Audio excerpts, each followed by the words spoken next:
count to 3.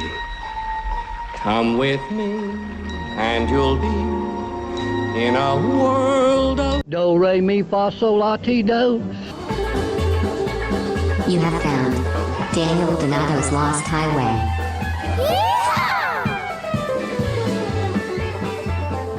That lost highway.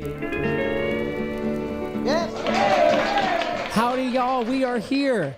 We are going into 2021, and it's a very, very real thing. It's very much so happening. Now, I've been thinking a lot about goals, but I've also been thinking, how do I approach 2021 in a way fundamentally in my mental operation and day-to-day operation that I haven't before, right? It's a good year to mix things up because life's already mixed things up on you. So why don't you try to mix things up on life? Maybe it's a little game that we can play with our lives here. You know what I'm saying? Now, take a deep breath and think about 3 goals. Now y'all just got a little bit of that ASMR for free. A little bit of that free ASMR, you know what I'm saying? I'm about to chew some bananas here, get my potassium in, and do it right up here on this Shure SM7B. I put this thing out into the world. I was just thinking, it's like, I really want to approach this year differently. And so how do I go about setting the right goals? And I stumbled upon this Hunter S. Thompson letter on finding your purpose. And it's really cool because he's not saying you have to do any of this. Very much so, like, I feel like any honest person who's giving advice, it's only as good from the person that it's coming from. And I rightfully so am a dumbass, and I'm the first person to admit that I don't really know a whole lot of things. I do know how to play a Telecaster pretty well, but that's really it. Now, check this out. I think a good goal to set for yourself is to make sure that you, as who you are, is efficient and as optimized as possible, and that will affect every single thing in your life. Do not try to have these tangible goals be the utmost pedestal assets that we try to attain in our short-lived existence on this planet. Check this out. Here's what Hunter S. Thompson said. He said, if you at one point in your life decided that you wanted to be a firefighter, but now that you don't no longer want to be a firefighter, it's not the firefighter that has changed, but it is you who has changed. Therefore, the things around us aren't changing in our lives, but the inherent experiences that we're gaining day by day, hour by hour, second by second, those are the things that change us and structure our perspective on this life. Now, it's not that we cannot be bankers. It's not that we cannot be firemen. It's not that we cannot be doctors, but we must strive to be ourselves before we are anything. Here's what he said. But that we must make the goal conform to the individual rather than make the individual conform to the goal. The job must fit you. You must not fit the job. And every man or woman or whatever, heredity and environment have combined to produce a creature of certain abilities and desires, including a deeply ingrained need, there's my voice crack, ingrained need to function in such a way that his life will be fucking meaningful. A man has to be something. He has to matter. Now, that is amazing because nobody is saying we have to matter right now. Everybody is saying that we need to buy Louis Vuitton. Everybody is saying that we need to go vote for person A, vote for person B, and that we need to listen to what the algorithms put in front of our face. But you matter. So remember that you matter. Remember that there is a voice inside of you. There is a thought adjuster of sorts that mechanically operates within your psyche that is ingrained with a source of meaning. So follow that meaning and have bravery to do it because it is not easy. It takes bravery to follow who you are. It takes bravery to go into the depths of your mind and to believe that your thoughts fucking matter. A man must choose a path which will let his abilities function at maximum efficiency toward the gratification of his desires. Define your desires. Stay strong, stay patient, stay persistent, stay positive, and stay cosmic in 2021. Send me some of your goals. Y'all let me know. Also, follow this podcast, follow us on Patreon, buy some Cosmic Country merchandise, and make sure to subscribe to us on YouTube and join the Cosmic Country Club. Yeehaw!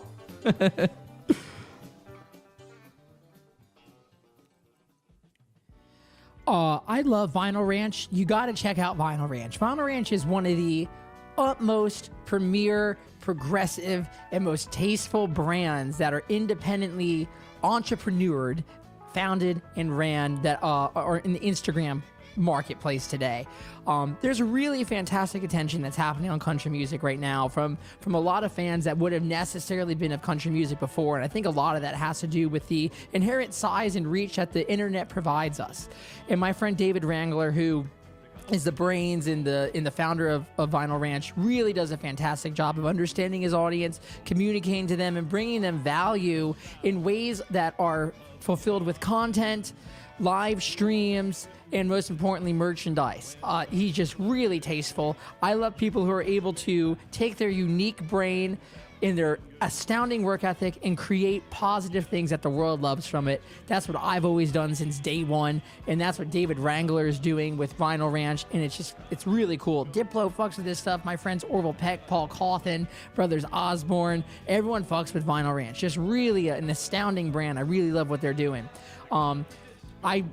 The man that is David Wrangler is a fascinating dude, and I was not really aware of it. We had met in New York a couple times at like 1 a.m. at weird Brooklyn bars, and we'd always been talking about like Willie Nelson B-sides and smoking joints in Williamsburg and having a good time, but I never really got to sit down with him, and that's the fantastic thing about COVID. So we have a lot of time now to talk. David has now moved to Tulsa. I'm still in Nashville. We connected on Zoom. We talked about business, talked about marketing, talked about music, talked about cannabis, talked about country music, and y'all are about to hear it right now on the Lost Highway podcast.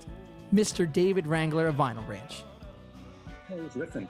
The country and western tie-dye shirt has become, just the country and western shirt itself has become quite the thing on Instagram. Yeah. Yeah. Oh, is that one of those Chinatown market? Is that a Chinatown? This is not Chinatown. This is the very first purchase I made when I moved to Tulsa. I went to a resale shop on 11th Street. I don't know if that means anything to you. It's Route 66. That's the brand. That's cool. You drinking coffee? No, Route 66. There was a resale shop on Route 66 that, did I tell you I moved to Tulsa? Do you know this? I thought you were living in Texas. Dude, I moved to Tulsa in August. So what's the deal with Tulsa, aside from J.J. Cale and Bob Wills and Bob Dylan? Leon Russell. And Leon Russell, damn. Yeah. And X, Y, and Z. Lots of other people. I applied for a grant. I have a lot of friends, rewind just a hair. I have a lot of friends who did really outlandish and maybe outrageous things that were off brand for them during quarantine, like purchase houses, get pregnant, move to Tulsa. So I applied for this grant and ended up getting accepted in this program called Tulsa Remote. Essentially, they give you money to relocate to Tulsa. And it's targeted towards people who have the ability to work remotely, like myself. But it doesn't necessarily target like entrepreneurs, or you don't even have to just be self-employed. It can be anyone who, you work for Dell and you manage a database. You can move here and apply for this program. I came here because I want to get into the cannabis game. And for the most part, it's pretty lax up here. It's recreation. Wait, no, it's not recreational. It's medical. It's still in the medical phase. But from what I understand, slowly but surely, it's going to be moving towards a recreational status. But I just want to get a jump on all my homies in Texas who are initially going to get in on this industry. What are you doing with cannabis? I don't know just yet. I just want to have some commercially available products. I just listened to your episode with Frontier Brands with Jan. Yeah. Yeah. So I had a call with them around the same time that they chatted with you. Okay, man. Ian Ledden is one of the most brilliant minds I've ever spoken with on a domain of expertise in general, let alone CBD and THC based products. Literally insane. He knows everything. Makes me feel ridiculous. Makes me feel like a Boy Scout selling cookies. It's like, I have no idea what I'm talking about here. My God. Exactly. It's like a PhD talking to someone in Montessori. It's like, you don't quite, it makes sense. Like, okay, I trust that you're an expert in all of these fields, but I listen to you say, well, what is that? Well, what is that? Can you explain what CBG is? Can you explain terpenes? Can you explain, what's the term you guys kept saying, decarb? Decarb, yeah, to decarbonize, right? Yeah. Carbonate. Yeah. So I was taking. It's not making the THC keto. Everyone, there's. it's the process of when the flame hits the plant. That's when all the magic happens, essentially. Yeah. And it's insane, right? And doing it at different levels, and there's different ways to do it, and so much minute detail, man. I mean, it's unbelievable. it never ceases to amaze me. And you sent me that picture of your Stratocaster the other day. It's like, even with like guitar, dude, like there is an exponential amount of variation of everything possible. You know what I mean? Like I've seen so many fucking combinations of Stratocasters in this world. What was yours? Did yours have that? Was it a scallop fretboard on yours? Yeah, scallop. It's that's country. So I bought it from this cat in Sheffield in England.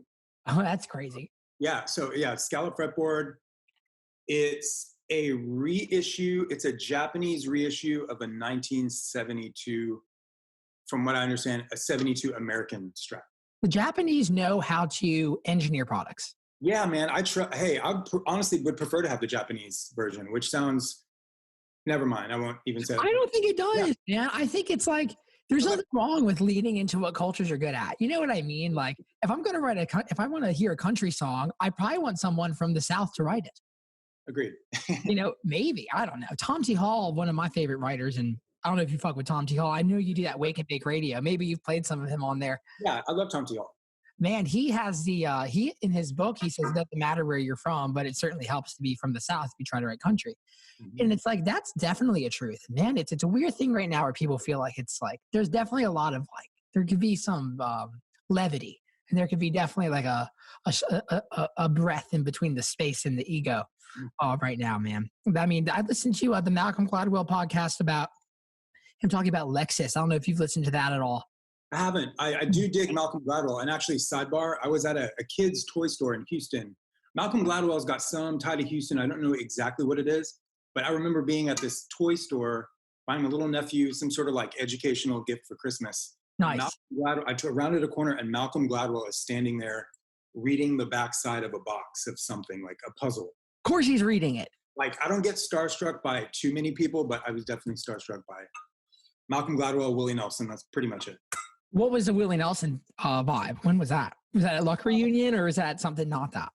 A few times, but no. I mean, I'm not claiming that I've spent that much time around Willie Nelson at all. I'm not stating that, but right. In theory, in theory, right. Starstruck by a character like Willie Nelson rather than Willie is like Vince Vaughn. You can't even really like that. Willie Nelson has over 100 full-length records out. Yeah. Like that, when I get anxious and I get worried about the timeline of things, you can really look to Willie Nelson and be like, man, just keep on trucking. Just keep on doing you. Just stay consistent. Keep on plucking. Yeah, he does wow. So you're into the guitar that heavy where Willie does that. You're aware of that right hand technique he does. Mm-hmm. See, dude, I wouldn't know you were into guitar that heavily based off just following Vinyl Ranch. Because you have so much going on, sir. And so I was watching this video today from Virgil Abloh, and he was like, you have to have 5 or 6 things going on at any given time. If your sole basis of income is being someone who's creative and is creating products and creating content, you got to have 5 or 6 projects going on. And you seem to definitely be on par with that concept. Yeah, I've always kind of dabbled, and I'll kind of go back just to your point. When I was in high school, I read an Andy Warhol biography.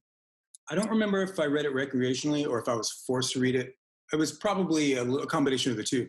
Mm-hmm. But there was a line in there, and I'm misquoting it just a hair, but kind of paraphrase it, where he says the best, and a lot of people will dispute this now, fast forward 50 years or 40 years, but the best business is in art, the best art is in business. And how do you monetize your art? How do you turn your art into a business? So I always kind of went into a number of my artistic endeavors, kind of seeing how I can monetize them from the beginning, like seeing the end of what that looks like. So I've always been really skilled at just kind of monetizing the simplest of artistic statements that I've created for myself. So how long have you been doing that? I mean, I've always been quote unquote an artist. I was a visual artist in high school. I would draw, stencil, do all sorts of things. I used to have a notebook, and I used to, this is in middle school, I used to draw like NBA logos and kind of remix them on paper and just kind of mash them up and change them. But yeah, and then I got into music. Everyone in my family plays music for the most part. So kind of got into that in high school. My brother and I used to make these cassette kind of like recorded mashup tapes where you'd record bits of songs off of FM radio. Come on. What were some of Yeah. the songs on those? Oh, just whatever was playing on the radio. It was mostly rap stuff, but I was in high school when Korn and Limp Bizkit and Tool and Rage Against the Machine and all that shit was popular. Maynard. So it was a combination of that sort of thing. The great fusion era of that period of the 90s, you know, kind of being born from that. Which is cool. That's insane. The thing that I love about the 90s is that the 90s took the blazer and the three-piece suit away from everything. Right. It really did. I feel like it did that across the entire scope of American culture, artistically speaking. Mm-hmm. And it's like, man, you really see that. Like, you really see it now if you're looking at what people consider to be classic, which are 90s things. It's like, my God, and you definitely know that more than anybody. Just let's honing in on the country concept of things. It's like, that shit is so informal. It's absurd. Like, even like Willie Nelson starting, like when he first moved to Nashville, he was a three-piece suit, hair slicked back with the gel and yeah, the whole thing. It's crazy. It seems like as things develop more and more, we get more and more informal. And you can even see that now with like how we do advertisements, like especially post-COVID. It's like I see commercials that are shot on iPhones. It's like, whoa, we are seriously like wildly informal right now. And I think the 90s did that, man. You see it like Alan Jackson, like Kurt Cobain kind of wearing the same shit. It's like, what? What is Remember when Alan Jackson hosted like the ACM Awards? Do you remember this? I don't know. So Alan Jackson, if I'm not mistaken, hosted the ACM Awards. I can't remember what year it was. Oh, Definitely 92, 94. Shows up. You know, it was like the cutoff sleeve Hank t-shirt. And he's like, well, I just want Hank to get the respect he deserves. So I thought, what better platform than to wear his t-shirt on the big screen. Yeah, he literally shows up and hosted this show, probably drinking something out of a red Solo cup, cut off sleeve t-shirt. It's funny to see people emulate that because it doesn't have the same like TKO power in 2020 as it did. Let's get on that TKO power, man, because that is, that's a great way to describe it, man. When people, especially in Nashville, like in the bubble that we're in, yeah, there's a weird thing that happens to identity when you put a snow globe of thousands of artists who want to achieve the similar thing. There starts to become this like collective consciousness where like everyone's playing a certain character, and there's a lot of these characters like that are being played. And like the 90s country character dude is a real thing in Nashville, and it doesn't have that same TKO power. What do you think qualifies that? Like, what is that? Is it timing? Like, I see it in guitar players that dress like Hendrix. It's like, no, like you can't be dressing like Hendrix in 2020 and it hit the same. You can do whatever you want, but it won't hit the same.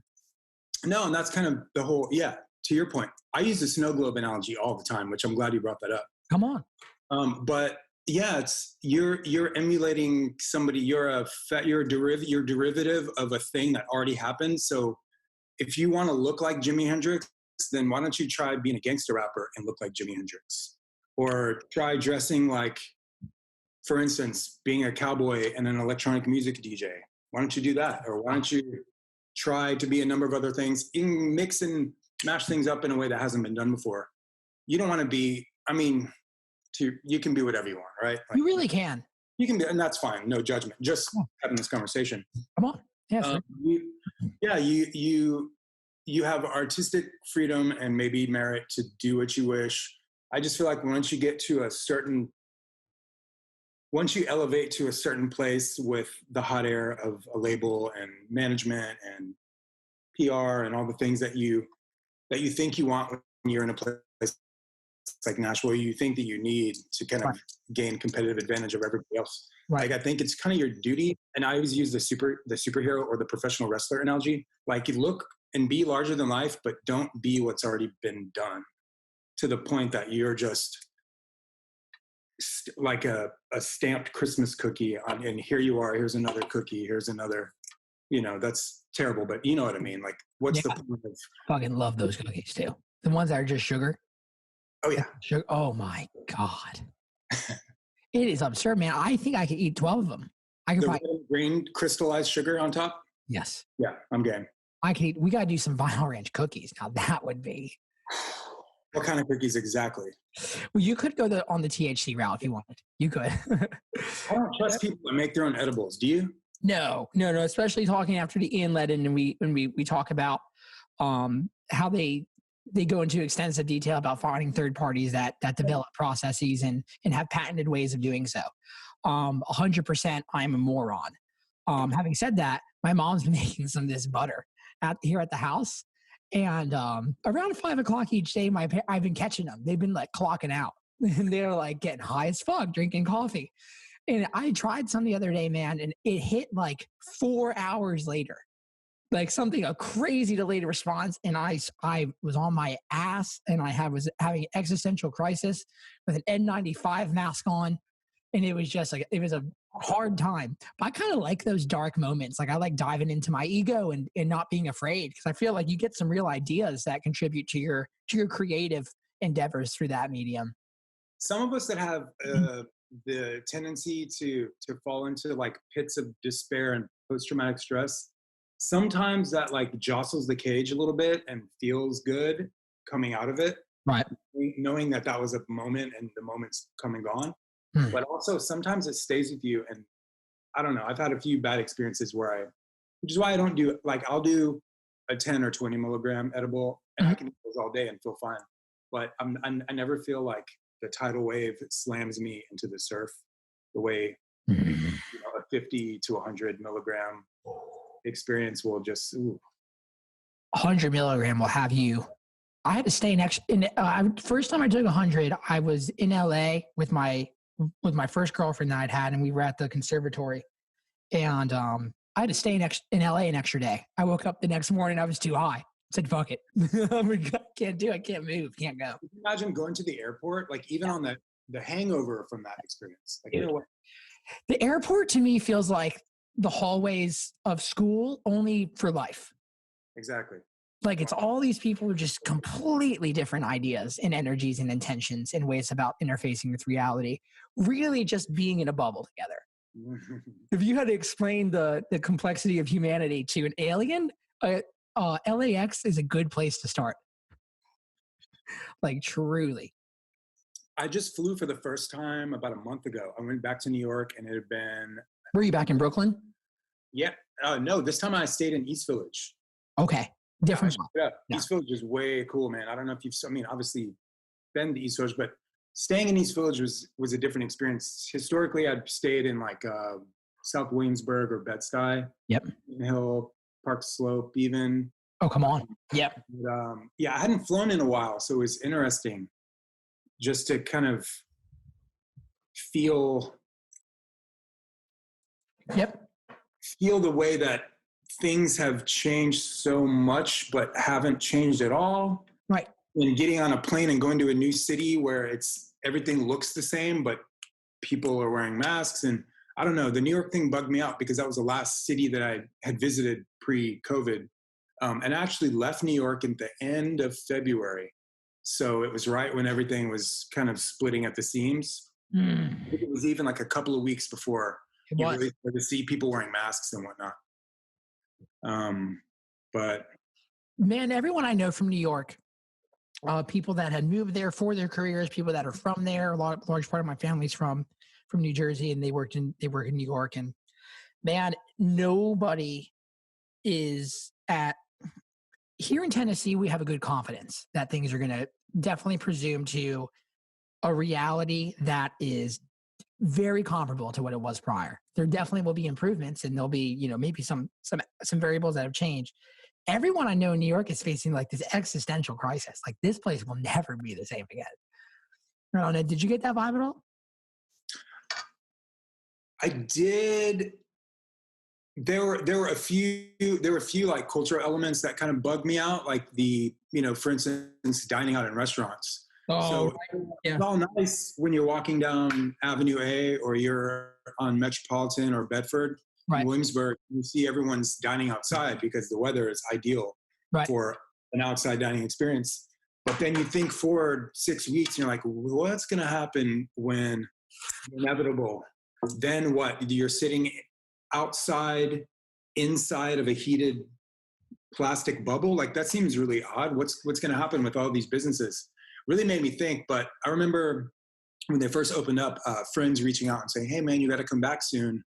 It's like Mardi Gras in Williamsburg. People are just in the streets with frozen cocktails, and it's a really good time.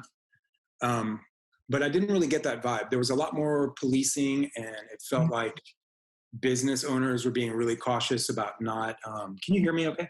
Oh, yeah. Okay, good. Yeah, and business owners are just being really cautious about making sure everybody stuck to the rules and wore the masks when they got up and didn't do what they weren't supposed to do. Yeah, man, it's a real thing. In Nashville here, it's very varied, and you can tell that there's partisan views that are affecting the running of business on a respective level. Both of which I definitely have good and bad parts to, just like anything in life. And there's some that are a little bit extreme for me, where they're not even based in anything scientific. Like if I'm eating outside, I don't really I shouldn't be forced to wear a mask when my server comes to the table. Mm-hmm. It's like things like that are like, I'm just worried. I don't know.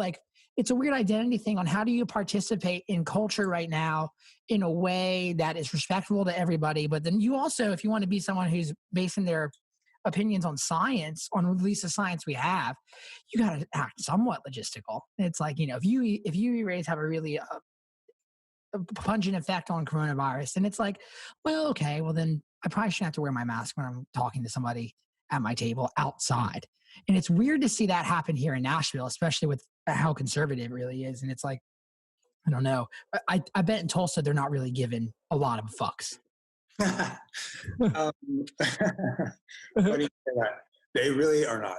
They're not really too much here on certain levels too, man. Yeah, I mean, I'm not even going to say living on Tulsa time, because why would I do that? But here we are. And Don Williams, though, come on, sir.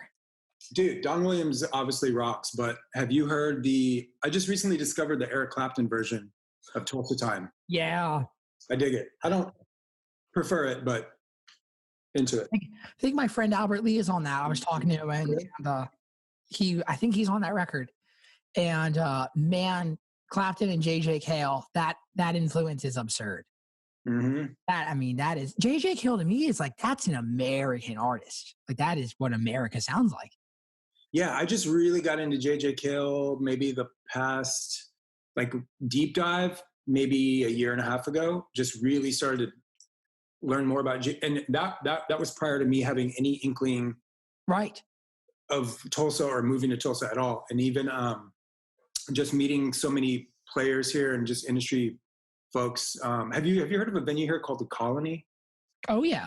Yeah, I didn't know much about. Yeah, I didn't know much about that spot when I first moved. That's maybe the second. Yeah, that was the first show that I'd seen since February.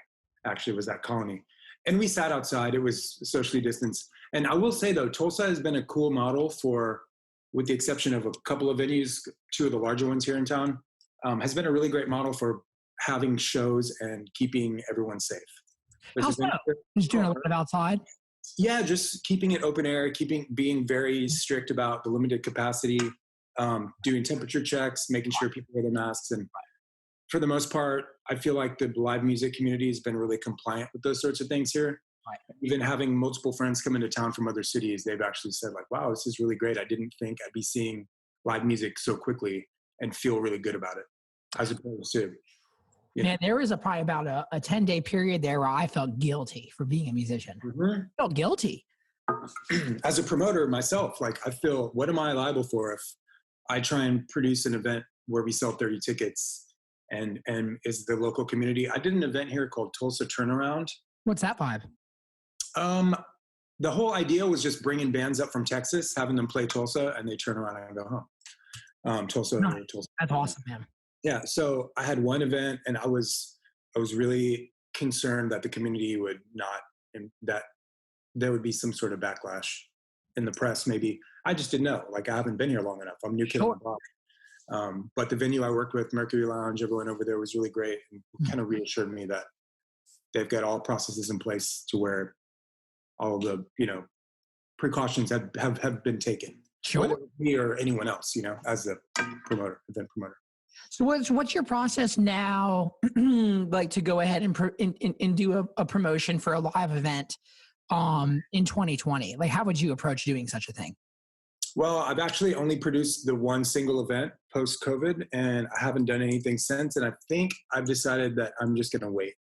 Oh, wow. Really? So Yeah. why do you say that? Well, it's kind of like a twofold issue. Primarily, it's difficult to get bands up, and maybe it's just the nature of the event that I'm trying to produce, but it's just been really difficult getting bands to want to drive up to Tulsa across state lines from, somewhere as deep as Austin or Houston. Yeah, that's hard. Dallas is easier, of course. It's 3.5 hour drive, but some of these other cities, it's just hard to get, it's hard to get them to come all the way up here, turn around. And also it's been difficult getting them routing to where they can make some money along the way. Right. And then, it's certain venues don't want to, some don't want to sell tickets. Some are guarantee only, and then the bands and the agents, they don't want to budge on the price. And it's like, well, the economics don't make sense. So that's what I was scared of. Someone has to budge. And it's actually, if everyone takes the hit simultaneously, then you can have a show and it can be, everyone feels good about it. I'm always looking for what is the common deal that everyone's getting, so like on Broadway in Nashville, everyone kind of gets a common deal and it varies. It's a base pay that varies. Yeah. When you're an act that sells 500 tickets and you're not on a major label, what's your deal? And it's usually a solid guarantee. If you hit the break point, then it's door plus a percentage, right? Or it's something like that. A mentor of mine said, a good deal is when both parties are a little bit unhappy, and it's like, man.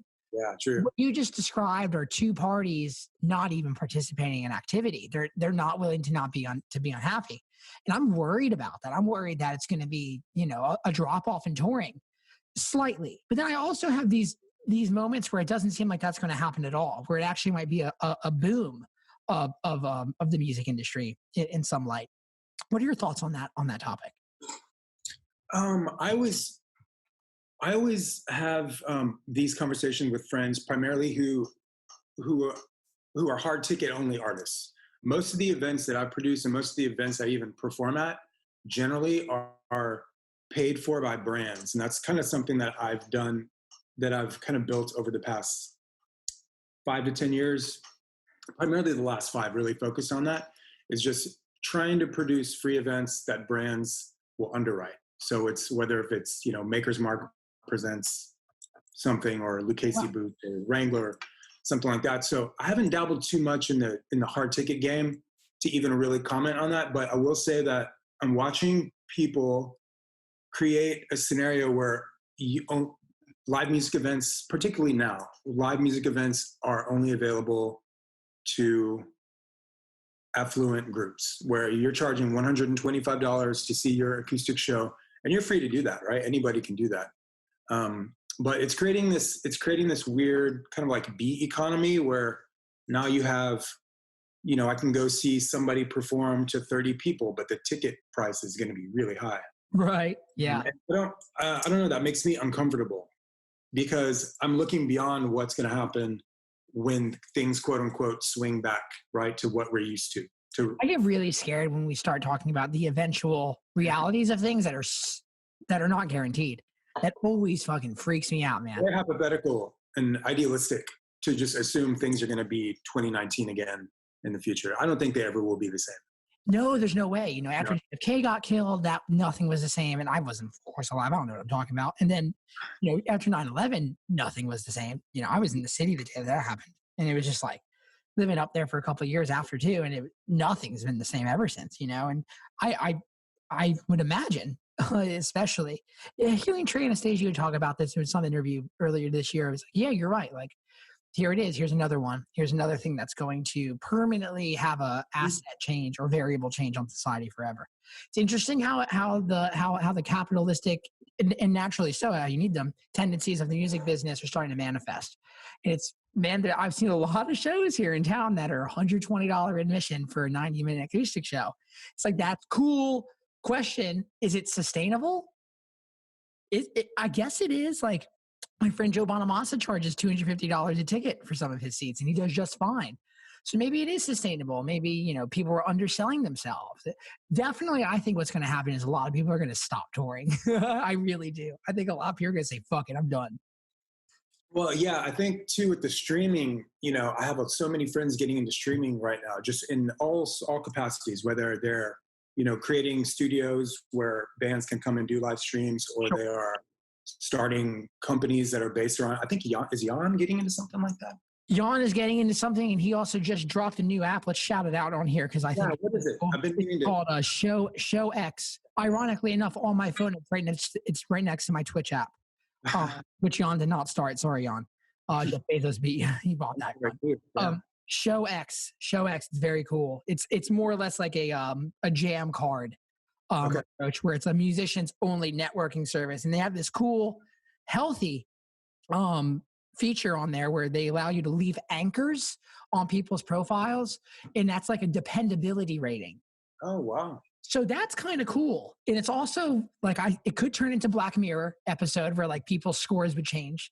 But I think that's something that we're going to have to start doing, is like leaving it, maybe not on Instagram, something as mass as that, but there's got to have to be some sort of like, is this person reliable? Is this person telling the truth? Are they lying? Are they putting out fake ads? Are they putting out fake content? Like, you know, that's a thing that, I don't know, that scares me, man.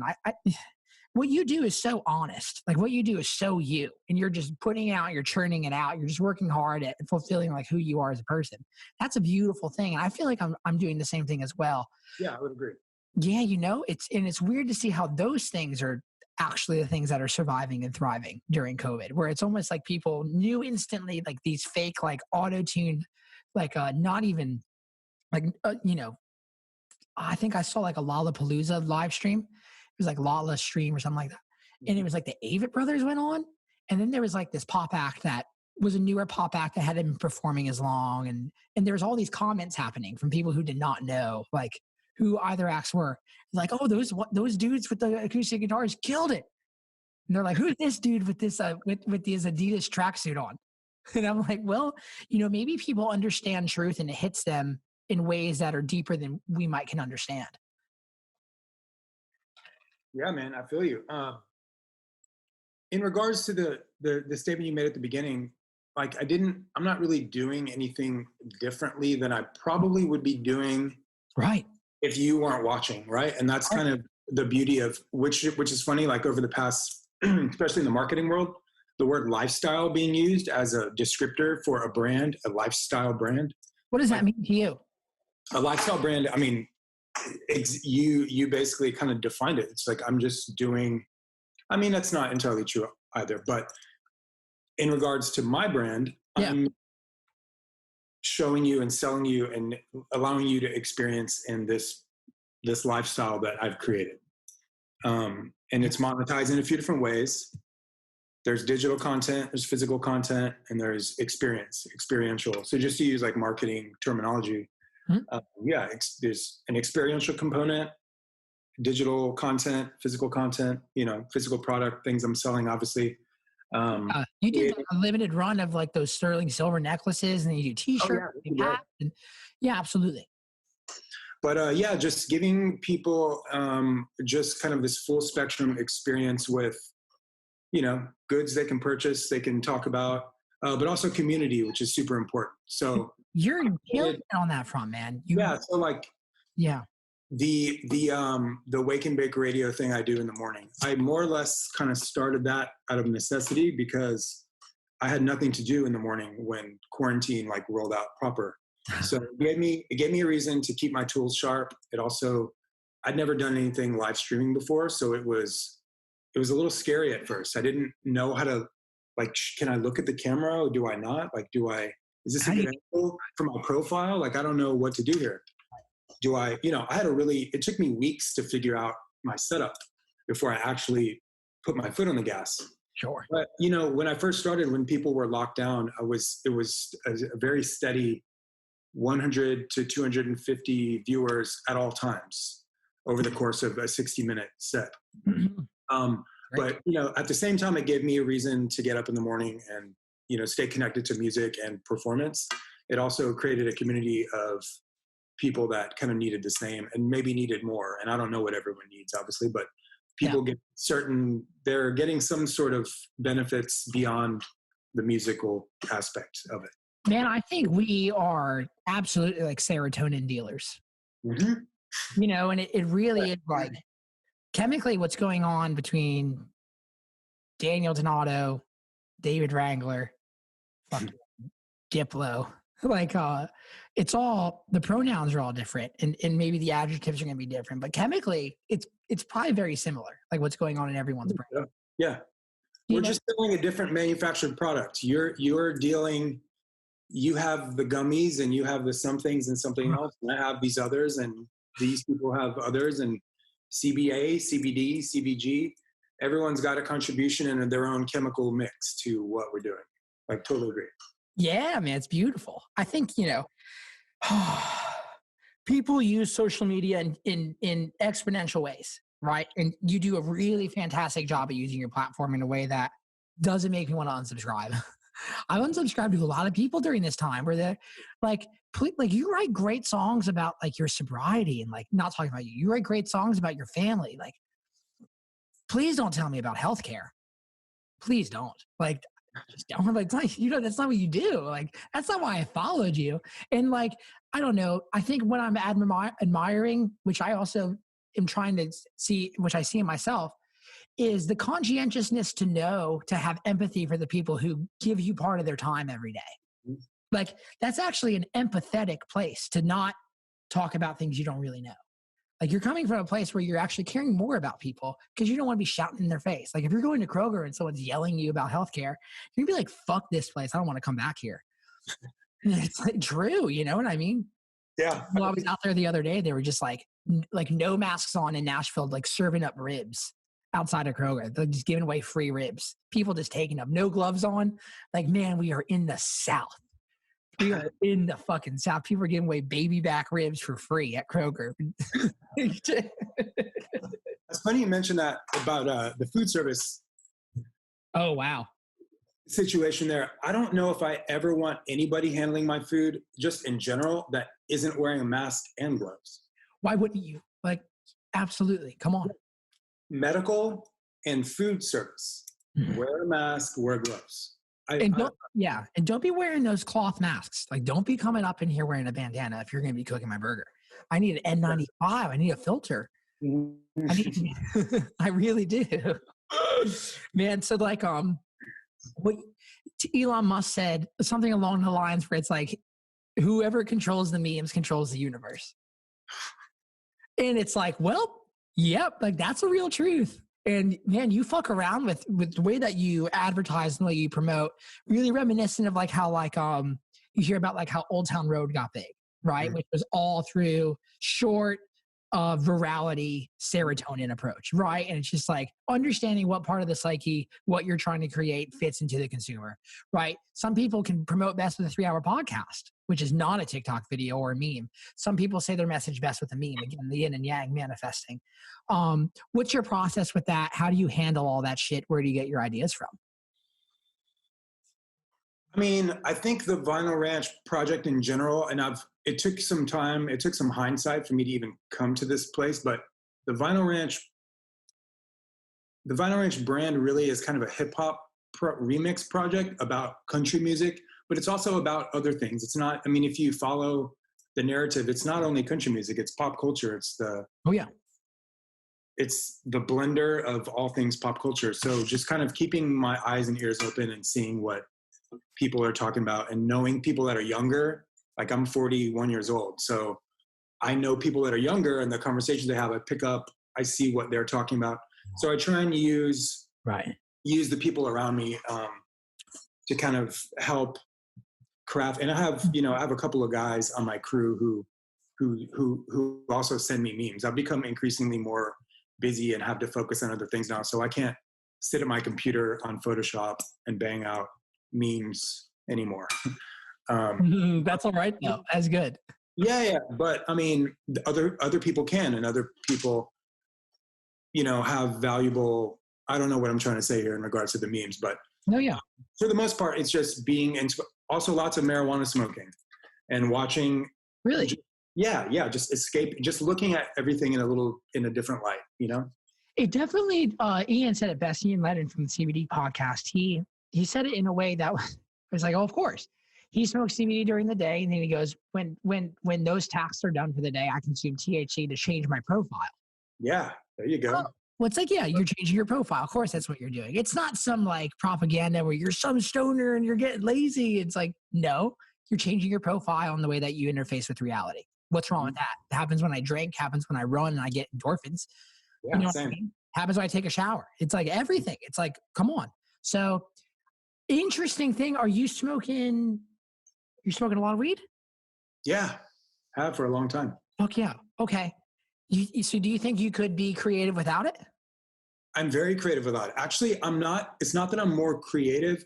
It's really strange. You hear lots of songwriters speak on this. Yeah. You are like an FM radio. You're on a frequency, and Let's go. It's coming in, right? And then you get into a flow, and then you notice that maybe you're more sensitive to certain frequencies. And I feel like that's just kind of what marijuana does a couple of things for me. Alcohol doesn't do anything for me. No way, man. Alcohol depresses you. It's poisonous for your body, and there's no built-in receptors on any part of your psyche for it or your physical. It numbs them all, right? It takes them. Yeah, I don't get it. But the marijuana is crazy because it gives you the, in my opinion, in my experience, gives you the ability to see more colors, to hear more frequency. Your frequency range opens up. So I think that some of the best ideas I've had have been while just having some sort of creative epiphany while out on a run. I don't smoke every time I run, but oftentimes I do. I do. Yeah. Just a little, you know. And running is like my meditative, that's kind of what I do. That's my personal meditation ceremony. It's meditative in the way that Wim Hof breathing's meditative. Yeah. I don't know if you ever fuck with that Wim Hof. Big time. I do it before each podcast, before a show, and it's like it really gets you into that I think it calls it hypothalamic. I don't know it all, but it getting in tune with the more primitive frequencies or primitive chemicals that are in the brain. Again, I have no idea, but my God, I notice a real difference, man. It's the whole cannabis thing is like, it's weird. It's weird for me at least because I love doing it, and I find with anxiety that it helps me at least see all that's on the table with anxiety. I don't like when people say weed makes me anxious. I think it's that weed unveils your anxiety that you already have. You make you anxious. That's you make you anxious, my friend. Yeah. Yeah, that's the realest thing. Man, I've had so many conversations with people because I was a person that was, I don't want to say afraid of marijuana, but I had a couple of bad experiences. And anytime naturally... edibles or usually those experiences are edible based, right? Edible, yeah. Yeah. And a couple of times I had smoked too much while I was drinking and got really sick, which is pretty typical to happen, right? Yeah. But I've always felt that with the marijuana and the anxiety, you are a person that's already susceptible. You already have an anxiety issue that's underlying. Every human does. And I've figured out through my own experimentation that I have a control issue.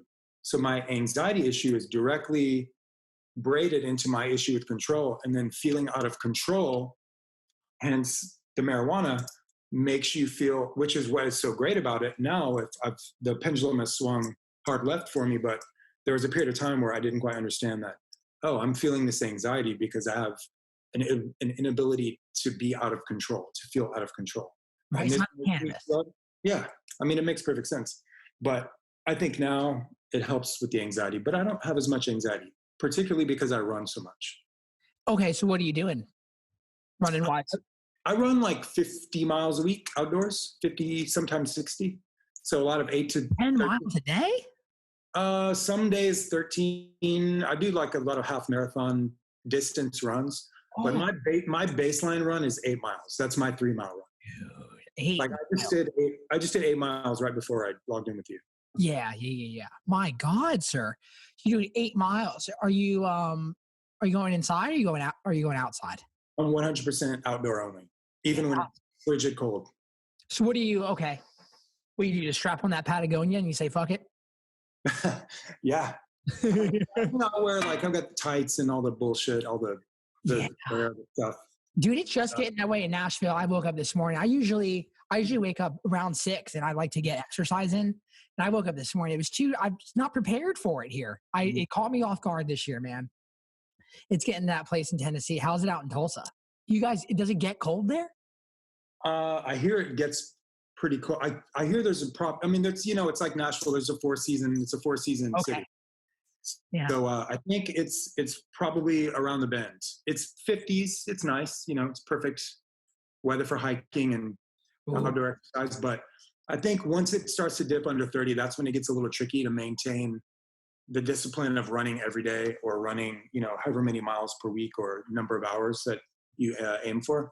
Do you try to apply discipline to your creative endeavors? I do, but I'm not as good about it as I should be. But I'm glad you brought that up. Yeah, it was hard. So when quarantine hit, I started giving guitar lessons so I can keep generating income. And I gave over 300 lessons. And one thing I learned is that there's 2 approaches to creating or getting better at a skill. And there's the non-creative and there's the creative elements. And I find it's really easy to be disciplinarian if you have those tendencies already distilled in your personality, to stay disciplined to non-creative things. Like I'm going to run X every day, 6 days a week. I'm going to do it. But with creative stuff, it doesn't seem like you get the same reward back because you're interfacing with some form of a muse, right? You mentioned a beaming down of ideas. I want to hone in on that part of the conversation so much. That's all I've been thinking about lately. So you have a large amount of export in your creative endeavors that you're doing. So what's the deal with that? Are you staying disciplined with that, or are you just that inspired? Like, what's your approach to that whole thing? Honestly, I think there's a stream of consciousness kind of element to it by design. So one of the reasons that I do it the way that it kind of is designed the way that it is so I can be flexible and I can keep it lean. And if a thing happens on the news, or something happens in pop culture, or someone drops an album unexpectedly, or I want to drop an album unexpectedly, or a mixtape, or a new piece of merchandise, I don't have to answer to anyone. I've already created this kind of like brand. What's the best way to say that? I've already created expectation in my community that it's okay for me to do that.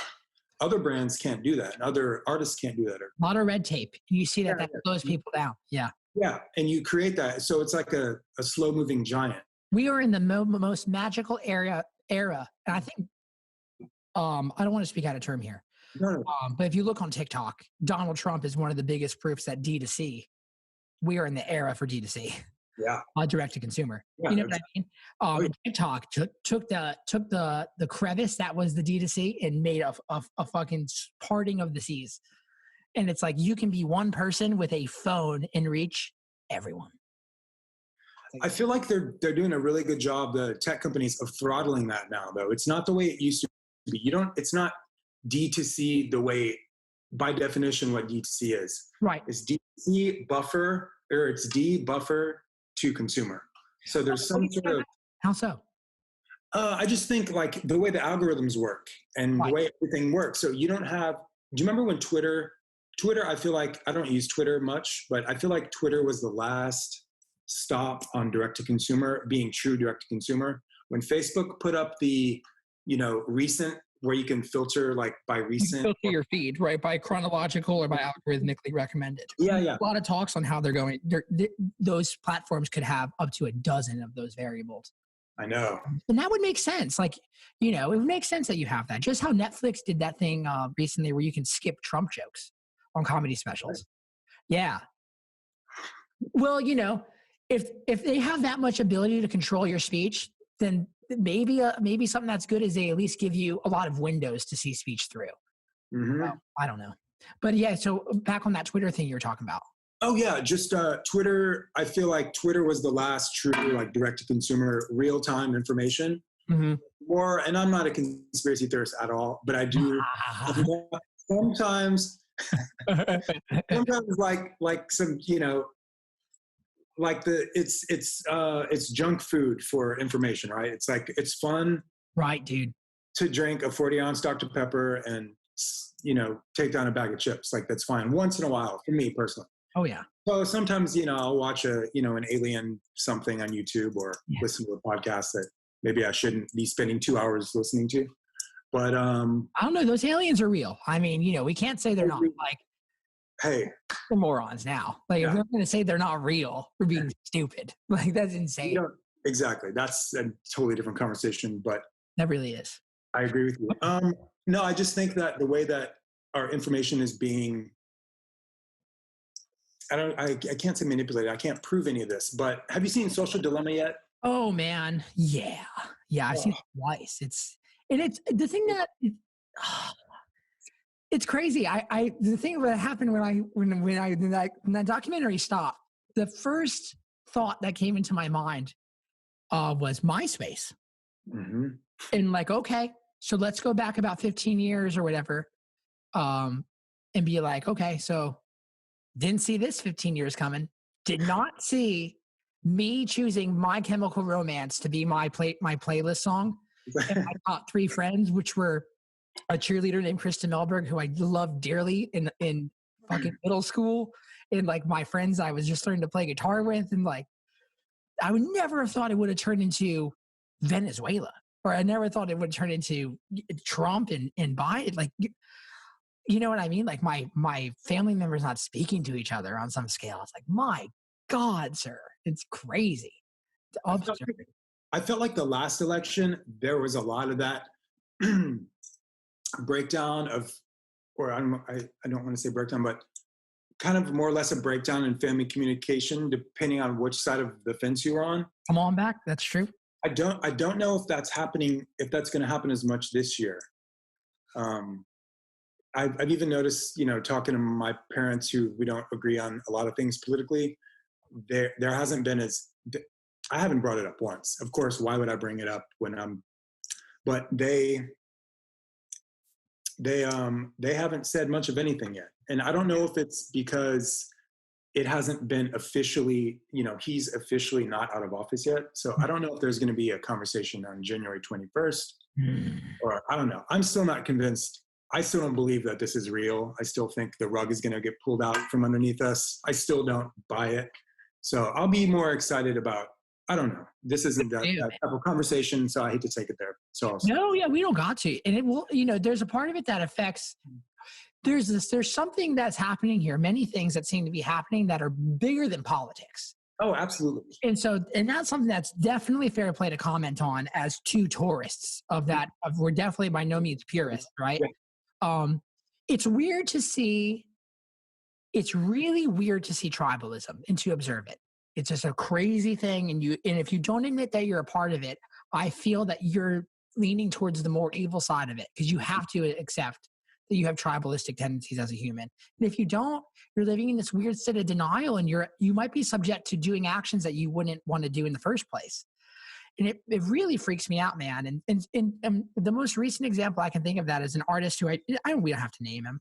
I unfollowed him, and like I stopped listening. Like I went and listened back to the record that won me over from what he did, and it's like I look at this guy in a different light now, because he was bashing what was going on not on his side but the other side, because they were wrong. And it was like just like someone who I like went to high school with that like still lives in my hometown and like works at Publix, and it's like, man, like what do you like? That's the opposite of what you do, which is like take inspiration and distill it down to something with a lot of thought and communicate that to the world. It's weird how emotions and tribalistic tendencies can really cause people to act like dipshits, in my opinion. It's like, that's crazy. You have not done that though, and it's really admirable, man. I really respect you for that. I've tried not to, and I've definitely metaphorically kind of mumbled under my breath a handful of times here and there, subliminal jabs. But for the most part, I think anytime you cut something in like the American population in half, which is not true, but creating the idea that we're side A and side B is just, it's a recipe for disaster, and maybe is even engineered to be that way, right? Seems like it's a simulation. Yeah, it does. It does. I was driving, because especially in Nashville, where we had the second vice presidential debates here at Belmont University, and it was like, my God, this seems like a movie, sir. This seems like a fucking movie right now. Like this is me wearing like an Oculus by Facebook VR helmet, and I'm in the middle of a movie. Like, I'm glad you mentioned that. Do you own one? So my mom and my dad just had their 21st wedding anniversary on Wednesday. And COVID's been great for them. It's crazy. Like they're in more love than ever. And it's really inspiring to me because it's like, man, you really can find a partnership like where the love for somebody grows over 20 years. It doesn't diminish, doesn't shrink. And my mom bought my dad an Oculus. And so I'm walking to my dad's office the other day. Sure enough, after 5 o'clock, so I'm assuming they're high as fuck. Yeah. He's just standing there, left arm, right arm, up in the air, and like making sure that he has a good radius around him, that there's no one. Yeah. You know, my dad's a very technical man. He likes to approach things from a non-creative place before he starts fucking with it. And he does a great job at getting experimental with things. But he was learning the Oculus, and it is insane. They do 360 concerts on there. I don't know if you've seen those at all. Yeah. So I got my Oculus. Maybe I don't think it's been a month yet. Maybe it has been a month. Whoa. So you got one. What do you think? I haven't put it on yet. I don't know. Dude, it's crazy, but use it in small doses. It's like it's very addictive. So you're good at, which me too, you're good at knowing when things can get you too off center to interface with reality, and you allow yourself to have a discipline with those things. I try to be self-aware about how deep down the hole I can go. Because dude, I bet when you go, you're a submarine diver. Absolutely. Yeah. But the Oculus, I think, so I got an invite to use, maybe you're talking about the same app feature. It's called Venues. Is that what you're talking about? Yeah. Dude, it's nuts. So I just kind of got signed up. So if you haven't done this yet, please stop me. But yeah. You start the Venues app inside of this dressing room. Yep. And you pick your outfit and your avatar, you build your avatar there. Yeah. And you go to a 360 venue and hang out with your friends. I think it's amazing. It's genius. Yeah, it is. And we all knew this. Fortnite did. It's like what Travis Scott and Diplo did in Fortnite, and they were selling skins, you know. Yeah. Yeah. Selling That's skins. over $1 billion industry. Yeah, it's nuts. It's funny to think about. Do you remember watching movies in the 90s? I don't know how old you are, Daniel. You're probably. I'm ridiculously. I'm 25. Like, I don't know anything. Okay, cool. I'm surprised I can finish sentences. No, man, you're a great speaker, very articulate. You seem to know what you're talking about. Enough for us to have a conversation. Right on. I don't know anything about anything. I'm just. I'm not an expert on anything. Those are my favorite people. Yeah, I am very self-aware of that. But the Venues app is great, and I'm curious to see the economy that's built around that, because the Facebook Oculus marriage I think was so brilliant, because they're making this technology which I wanted years ago, but I didn't want to buy an Alienware computer. I had that. Like gamer PC, and I have to have a huge room with the tracking and wires. And I just didn't want to do that, so I opted to wait. And then when this product came out, obviously it's $299. It's like the new Nintendo. Like, and anyone can afford this. Yeah. So imagine what's going to happen. It's going to be accessible for every household. So now we're going to have to deal with, okay, we've got to make a VR version of everything. And we've got to, it's plus everything that's going to come that will be new and that will bubble up from the spring of, everything that's going to happen in the future. But I feel like we've really been, we've known this was coming for a long time via like Hollywood. I feel like Hollywood does a really good job of showing you 20 years down the road what technologies are coming. And there's a lot of conspiracy theorists out there that believe, have you heard all of this? Do you know what I'm going with this? Not at all. Where Hollywood is like an arm of the government that teaches like CIA, that trains us to kind of subconsciously prepare for things, so we're not shell shocked when they do happen. Jesus H. Christ, sir. Yeah, it's nuts. I mean, it's way deeper than that. I didn't articulate that very well, but the distillation of that, the idea is just that, No, man. Yeah, that's a real thing, right? That's got to be a real thing. I mean, that truly does. It's funny how like the show Nashville kind of did that for Nashville. Like definitely since that show started, that has definitely manifested in ways that are likened to the fictional show. Man, who's to say it's all not a movie? And it's like, I don't know. I do it sometimes. I'm doing it lately where I just interface with the world as if it's not real. Like just a little bit not real. I have a friend who I've been writing songs with, and she's a massage therapist. which is a weird way to start this idea. But she says there's a thin layer of membrane that's over all of our muscle that's known as fascia. Fascia, yeah. I don't know anything about fascia really, but it's like it's over, every human has it, every culture, and it's over all our muscles, right? I feel like I'm trying to like see the fascia on everything as of late. I'm just trying to be like, this might be not fully real, so I'm just gonna really try to love people, really try to tell the truth, even if it's uncomfortable and people might not like me for it. Because it might be like, that might be part of the rules of this simulation, because it seems to work out that way. Yeah, I recently took on this strange philosophy where I'm living my life like a movie that people are watching in a theater. So yeah, very stoic. Yeah, consider the judgment, that's the burden of judgment based on your actions and the things that you think you're doing in private or in secrecy, that there's a theater full of people watching and are laughing at your expense, are throwing eye daggers at you. It could be, I don't know. It's real, sir. I think the older I get, the more I'm erring to the side of this is a simulation. Come on, really? Totally. Oh, so for everyone who is saying that these 25-year-olds are all woke and they need to get off their iPhones, it's not true. Everyone might be onto something here. Yeah. Although there's a lot of 25-year-old people who are woke who could probably stand to get off their iPhones. True. Do you limit the amount of time you spend on your phone? Are you like conscious of it?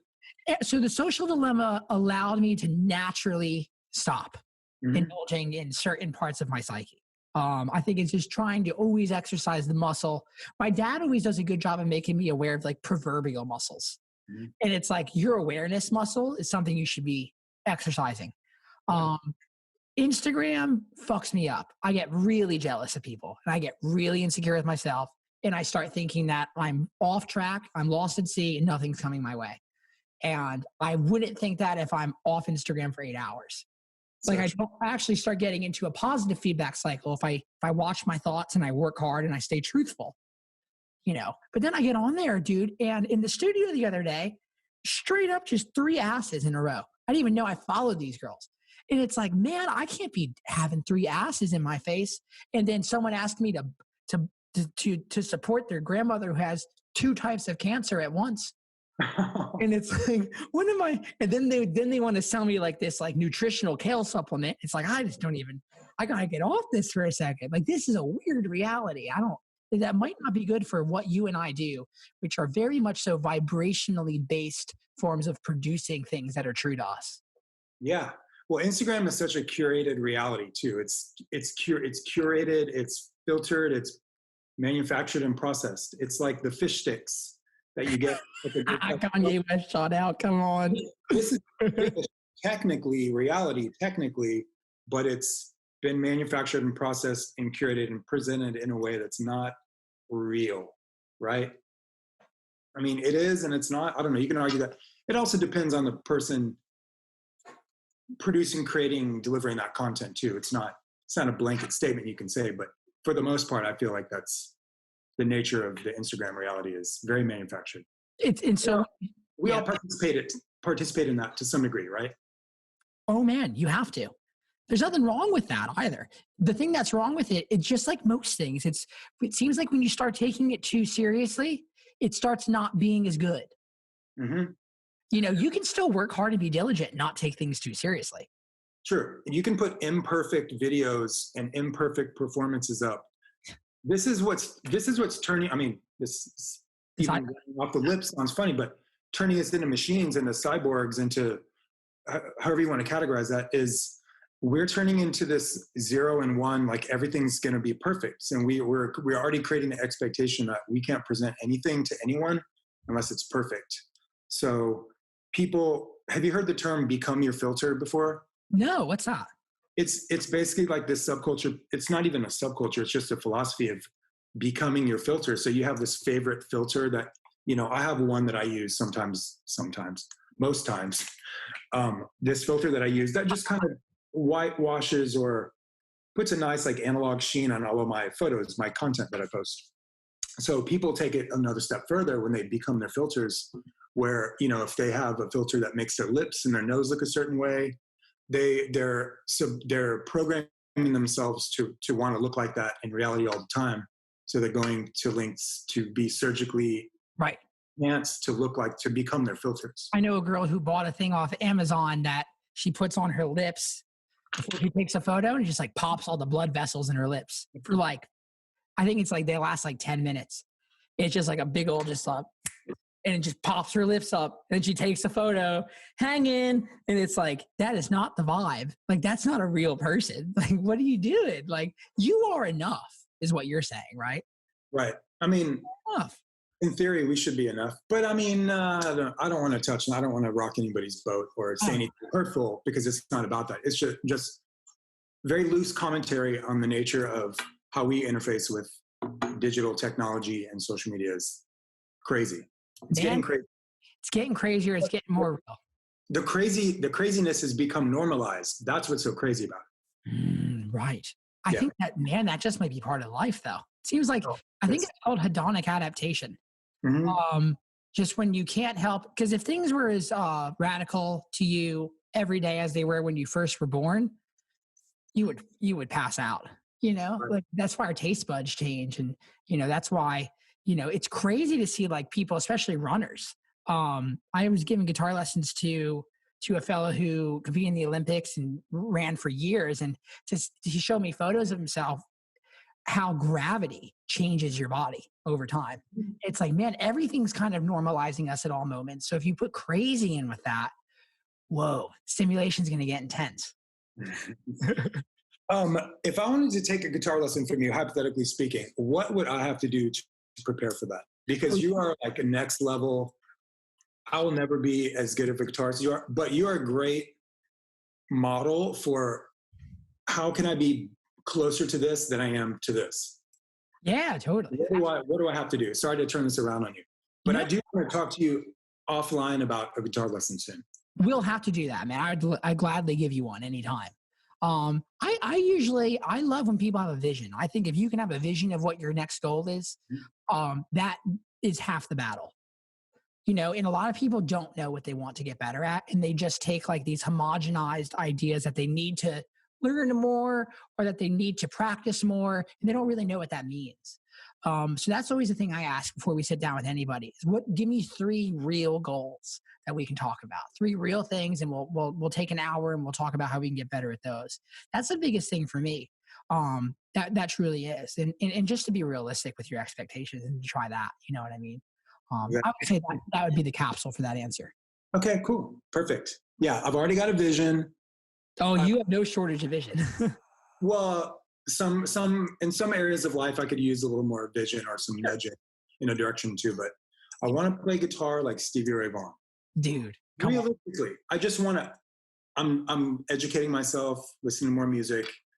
I bought a new Strat. I'm getting a new amp. Looking at your amps in the background, what are these? Is that a Fender? These are pretty much all Fender. These are pretty much all Fender amps, except the one right over here. It's an Elliott amp made by my friends out in Elliott, out in I think they're in North Carolina, or South Carolina, somewhere out there. Yeah, North Carolina. And man, they're awesome. I love Fender amps. I think that's the heart of country music, are Fender amplifiers. There's the engines for it, so that's pretty much all I use. Okay. Cool. Stevie, man, I think Stevie, which would be a good thing to wrap up with, was I think Stevie was probably the closest source for a true spirit of something that is, you know, the most timeless out of any guitar player that's ever played. Like, you're hearing something that is from another dimension that Right, exactly. directly turning on. You're talking about beaming down. That guy was a fucking beam, sir. He did it every time. Have you seen live at El Macombo? I'm sorry? Have you seen live at the El Macombo? I don't think I have. That is the one. Okay, I'll watch that tonight. Yeah, that is the one. Yeah. What was I going to say about? Yeah, he wasn't heavily. He didn't use a lot of psychedelic drugs, did he? He wasn't like a Jimmy character. He had a lot of cocaine. Okay. Cocaine and alcohol. I know for the last part of his career, prior to his death, he was sober for a good while. I actually listened to his AA. Have you listened to his AA speech on YouTube? Yep. Yeah, like I've been going through that era of Stevie, just kind of, you know, I don't want to say the final years. It's a little dark, but the final years. It's insane. My friend Robert Knight was with Stevie the day he died. and he shot him at Alpine Valley with Clapton and everyone else who was playing there, and saw him right before he got on the helicopter. Shook his hand before he died. He was one of the last people to see Stevie. And what the fuck? Little spectrums of light is all we are, and we're here for brief moments of time, and we just got to be as truthful and as hardworking as we can because we don't know when it's going to end, man. Yeah, it's crazy how people like that are taken away so young. It's a real like unfair part of this simulation. Like, you tell me that Kurt Cobain's going to die before he's 40? Like, yeah, he doesn't have spine problems yet. So many artists, like so countless. Wow. Dude, I love what you do. I appreciate you taking the time, man, and we got to do this again. Anytime you want to do a lesson, just hit me up. Yeah, man, I'd love for you to be a guest on my humble platform as well. Okay, I would be honored, sir. Anything. Awesome. Well, I'll see, man. I think it's been how long? When did I last see you in Nashville Americana Fest? I think last year. Oh, was it 18? I think it was last year. It could have been last year. I think it was. Yeah. Whenever you're back in town, man, let's go. Yeah, soon enough, for sure. Good to see you, brother. David, I'll see you, my friend. Likewise. Thanks, man. Take care. Mr. David Wrangler of Vinyl Ranch, y'all. Go check out what he's doing. Follow him on Instagram. Buy a t-shirt from him. I think the concept and the freedom in which we have in this country to take our taste and to understand the responsibility we have of distilling our taste into something simple and understandable and consumable by the market is a very fantastic way to live your life. David's doing so in a way that I find very admirable. He works very hard, yet he's still positive, and what he's doing is fresh and cool and inspiring. That's what I try to do with my music, and that's, I think, at the essence, the truth that resonates with our soul and makes us follow something and makes us remember something, and most importantly, makes us feel something. To live in the hearts that you leave behind is to live for others, or is to live forever, said the most cosmic individual that there ever was, Mr. Carl Sagan. All right, y'all, we were listening to, as always, on the Cosmic Country Podcast, The Lost Highway, some Grateful Dead to start out this episode called Cumberland Blues. We're listening to Aubrey Ramsey right now, and then the intro song was called Country Disco. You can find every song on the Lost Highway Podcast on my Spotify page, Daniel Donato. Subscribe to us on Patreon, Daniel Donato, Instagram, Daniel Donato, danieldonato.com to join the Cosmic Country Club, YouTube on Daniel Donato, Facebook, Daniel Donato. My name is Daniel Donato. My shirt says Daniel Donato. You can buy a shirt that says it too. A phone case, socks, lighters. We have candles coming in 2021. Most importantly about 2021, y'all, you ready? Breathe with me. Fit the goals to yourself, not yourself to the goals. Stay patient, stay persistent, stay positive, stay cosmic.